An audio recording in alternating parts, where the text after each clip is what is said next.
මේක හෙන තිත්ත කතාවක් හැබැයි ඇත්ත හරියයි. හරි? අවුරුදු 2කමාරක් තිස්සේ පන්ති ගාස්තු කියනකොට මට 2800 ඒවා හම්බ වෙනවා සාමාන්‍යයෙන් 12යි 6යි 30ක් හම්බ වෙනවා. ලක්ෂයකට කිට්ටු මුදලක් හම්බ වෙන එක ළමයෙක්ගෙන්. හරිද? පන්ති ළමයි 6000ක් කිට්ටු ලක්ෂ 6000ක් හම්බ වෙනවා. හරිද? ඔව්. හරිද? එතකොට හිතන්නකෝ ගුරුවරයෙක්ට පාඩුයි ටියුෂන් මහා පරිමාණයෙන් කරන ගුරුවරයෙකුට පාඩුයි අවුරුදු 1ක් එහෙම නැත්නම් මාස 8ක් මාස 6ක් ගියපු දන ගැඹුරු පාඩම් පටන් ගන්න එකයි ඒ. එතකොට සමස්ත ළමයි ප්‍රමාණය පන්තියේ සාපේක්ෂව ඩ්‍රොප් වෙනවා. මගේ ක්ලාස් එකේ වුණත් එහෙම වෙනවා. අද Python අහගෙන හිටපු සියලුම දෙනා දැන් ওই මේ මාසේ Python වලට කාඩ් එක අරගෙන පන්තිරේ නැහැ හැමෝම ලබන මාසෙත් නැහැ උන් බලනවා මේක තේරෙන්නේ නැහැ බෑ යනවා යන්න කිව්වා. ගේම අතහැරලා දාන්නේ උන් ඉන්න ඕනේ තරම්. ඔයා ඒ එතනට යන්න එපා කියලා මං කියනවා. ඔයා අල්ලන් ඉන්න වෙන්නේ. මම පොඩි අර ඇඩ් එකක් විදිහට පොඩි දෙයක් කියන්නම් අර ওই කැමරාවක් ගාව ඉන්න අයියා. එයා කවුද අපේ පන්තියේ කැමරා ශිල්පියාද? එයා ඇවිල්ලා මේ පහුගිය අවුරුද්දේ A level exam එකේ මාතලේ දිස්ත්‍රික් ප්‍රථමයා හරිද? මේ දැන් ඔය මාත් එක්ක වැඩ කරලා යනවා මේ අපේ ඇකඩමික් ස්ටාෆ් එකේ යා තමයි පේපර්ස් හදන්නේ ඔය ටියුට් සෙට් එක හදන්නේ සමහරවිට මට කරන්න වැඩ මම ගොඩනගෙන කරන්නේ. හරිද? එතකොට මේ පිටිපස්සේ ඉඳන් මේ ලොකු සහයෝගයක් දෙන පිරිසක් ඉන්නවා ප්‍රධාන වශයෙන් වැඩේට සපෝට් එක දෙන එක්කෙනෙක්. ඔය අයියාගේ ෆොටෝ ගහලා එම තමයි දිස්ත්‍රික් ප්‍රථමයා බිහි කරා කියලා අනිත් ගුරුවරු පටන් ගන්න පන්ති අපේ පන්තියට ඉතින් ඇවිල්ලා ඉන්නවා මම එහෙම ෆොටෝ ගහන්නේ ළමයින්ගේ මේ හෑන්ඩ් බිල් වල මම නිකන් ඉන්නකොට පෙන්නුවේ අද එන්නේ නැහැ සාමාන්‍යයෙන් පොර එන්නේ සිකුරාදට හරිද අද මේ කොහමද උදේ කරගලා ඇවිල්ලා දිනවා මම එන්න කිව්වෙත් නැහැ මොන හරි හේතුවක් නිසා අද මේ පැත්තේ ඇවිල්ලා හරි හොඳයි ආපේ පෙන්වන්න පුළුවන් වුණා හරි සජීවී උදාහරණ තමයි ඔය හරිද ඔය කෙල්ලෝ ටික බලනවා ඒ අයියා නම් හොඳයි ඉගෙන ගන්න ඉස්සෙල්ලා හරිද ඔය හරි මේ හේට් එකක් පතර නෙමෙයි ගාන හදනක මං අහන් ඉන්න කොහොමද කියන්නේ මේ මොකද්ද මං දකින අන්තිම මාස 3 විතර ළමයි YouTube එකේ live stream වල ගණන් හදනවා සර්ලත් එක්ක සර් හදනවා දෙකේ පාදේ පරිවර්තනය ළමයි දානවා කමෙන්ට් සර් තේරුණා සර් ඔයා මෙච්චර කල් කොහෙද සර් හිටියේ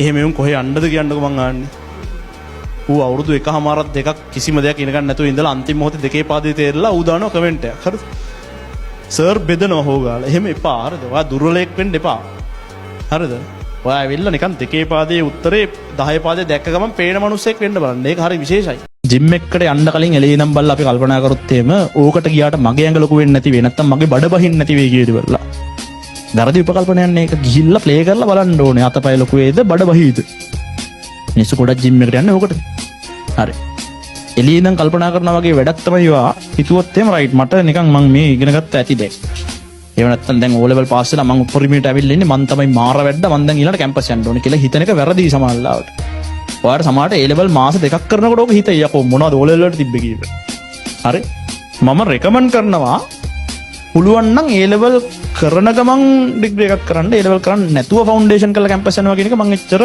පවුත් කියන්නේ මෙහෙම කවුරු හරි එහෙම හිතන් ඉන්නවනම් කිසිම ප්‍රශ්නයක් නැහැ යන්න දැන් මම A level කරන්න එපා කියන්නේ මට නිකන් පන්තියේ ළමයි ගෙන්න ගන්න පන්තියේ ළමයි නැති වෙයි කියලා හිතලා එහෙම හිතයිනේ සමහරව එහෙම නෙමෙයි කිය මට ගැහුවොත් මං ගන්නවා හරිද උදහලා බලන්නේ කවුරුත් ඒක නිසා අර ඉස්සර ළමයි එහෙම මාත් එක්ක එහෙම මම ගේම උනුත් ගේම හරි දැන් උඹට නිතර කියනවා මේ තාපසාරාමයට වැටුණු රවින් සර් තමයි දැන් ඉන්නේ කියලා වෙලා සොරමුල ගාවට වැටුණු රවින් සර් දැන් අයින් වෙලා මෙහෙමයි මිනිස්සුන්ට තාම මතකයි හරිද ඒ කියන්නේ මම ඉස්සර මෙහෙමයි හිටියේ කියලා වෙලා තග දාගෙන දැන් එහෙම නෑ මම සද්ද නැතුව ඉන්නේ මට ගැහුවොත් මං ගන්නවා හරිද උදහලා බලන්නේ කවුරුත් මේ කියන කැලේ පුළුවන් නම් මේ කපලා කවුරු හරි දාන්න මම රුපියල් 5ක් අරගෙන තමයි ටවුන් එකට ආවේ මෙහෙමයි දැන් ඉන්නේ මෙහෙමයි මම ඉස්සර අපි මෙහෙමයි හොම්බෙන් ඩිස්කවරි 125 බයිසිකල් එක අදගෙන තමයි මම ගියේ ඉස්සර පන්ති වලට හොම්බෙන් හරි දැන් තමයි මම මෙහෙම යන්නේ කියලා අන්න මම දැකලා තියෙනවා ඔය ගොඩක් මිනිස්සු මම දැකලා තියෙනවා ළමයි මේ බොරුවට තමන්ගේ දැන් ඉන්න සෝෂල් ස්ටේටස් එකයි තමන් ආවේ කොහෙන්ද කියන තැන අතර තියෙන ગેප් එක වැඩි කරලා පෙන්නන්න try කරනවා. ඒ කියන්නේ ඔයාලා හිතන්නකෝ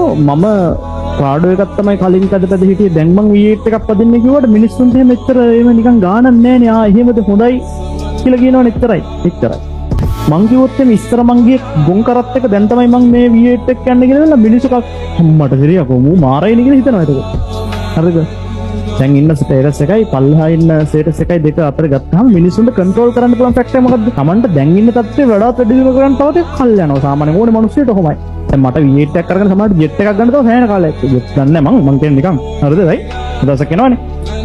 ඒ කාලේ ගත වෙන්න මං ඉඩ තියලා මට චේන්ජ් කරන්න පුළුවන් ෆැක්ට් එක නේ අතීතය කියන එක. අතීතය මං ටියුන් කරනවා ගන්නට. මං හිතනවා රයිට් අපේ අපච්චිට ගෙදර වාහනයක් තිබ්බා. හැබැයි මං ඕක ගැන කියන්නේ તો මං කියන මං ඉස්සර පුතා බස් එකේ ගියේ.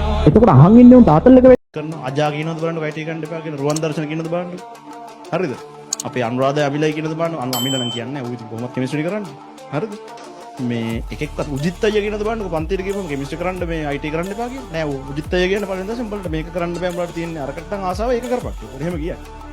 හරිද? මගේ හෑන්ඩ් බිලත් බෙදලා දෙනවා උජිත් අයියා පන්තියට. මමත් උජිත් අයියා හෑන්ඩ් බිල බෙදලා දෙනවා පන්තියට. හරිද? IT බැරනම් කෙමිස්ට්‍රි කරපන්. අපි එහෙමයි පන්ති කරන්නේ නේද? ඒ කියන්නේ මට ඉන්න ජ්‍යෙෂ්ඨ කොමර්ස් ගුරුවරු අපේ බණ්ඩාර සර් හිමාස හරිද? ඒගොල්ලෝ ගත්තාම කවදාවත් හෙසිටේට් කරන්නේ නැහැ, රෙසිස්ට් කරන්නේ නැහැ ICT කියන සබ්ජෙක්ට් එකට. සමහර මම දකිනවා පිරිසක් රෙසිස්ට් කරනවා.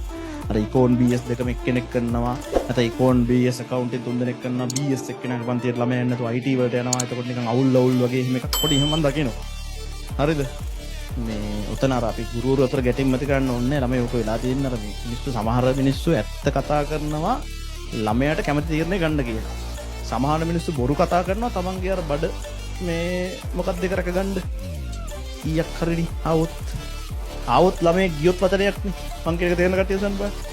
මං කියන එක තේරෙන කට්ටිය. ආවොත් ළමයි ගියොත් වචනයක් නේ. සමහරව අන්න එහෙම උපදෙස් දෙනවා.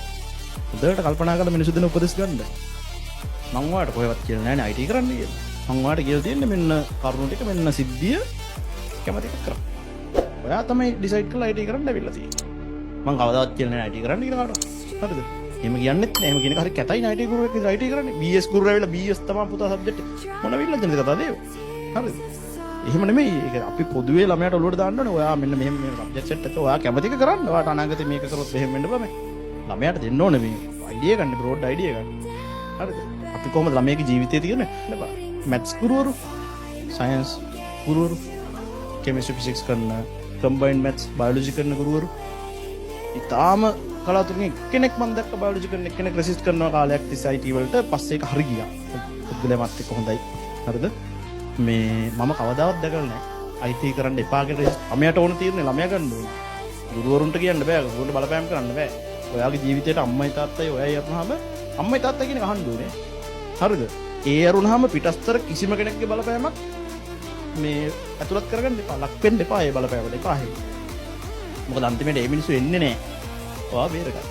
දැන් ඔයා හිතන්න ඔය කියන කෙනා මම ඔය පොදුවේ කියන්නේ කොයි කාටත් හරිද? අර BST කරන ළමයා කරා කියලා කියන්නකො. BST කරලා Tamanට ඕන තැනකට ගිහිල්ලා නැතුව ළමයා කෙලවෙලා පස්සේ ආවොත් ඒක සර් ඔයාගේ බින්ද තමයි මම මේක කරේ දැම්මා බේරගන්න කියලා කවුද? ඒකට ඔයා පිස්සු වෙනවද? මොඩර් කරන්න බෑ.